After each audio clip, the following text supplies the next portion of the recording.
Ата өтө болуп калыптыр экен. Кеттик, Ассаламу алейкум туугандар. Назарыңыздарда E5 Worldmaster үлгүсүндөбү туугандар. Сызык линиялар го бул Кыргызстанга чиркин аты сиңип, заты да сиңип бүткөн унаалардын бири туугандар. 500 запас кодасы менен 2022-21 жылкыда чыккан унаалар ушудан 10 штук бар туугандар. Жакшы состояниялардан карап алдырсаңыздар болот. $7000 ушуну под ключ Кыргызстандан салондон 7000ге ключту алып айдап кетесиңер да, уже силердин атыңарга катталган дайым болот. Мынакей салонду көрсөңүздөр болот. Өтө жөнөкөй, ашыкча чачамачаны жок. Мындай Android монитор каралган, кондиционер иштейт туугандар. Печкасы болсо пушка урат меле. Сокун көрсөңүздөр болот. Мынакей батарейкасынын состояниясы 88 да.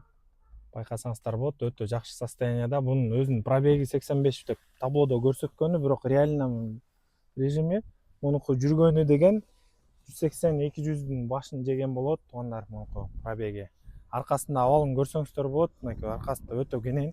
Ичи мындай кожадан жасалган да туугандар, мындай тряпочный эмес. Кожа көрсөңүздөр болот. Өтө кенен аркасы. Эми E5ти көрүп жүрсөңүздөр керек Бишкекте. Баштан абал бир аз кичине эмди.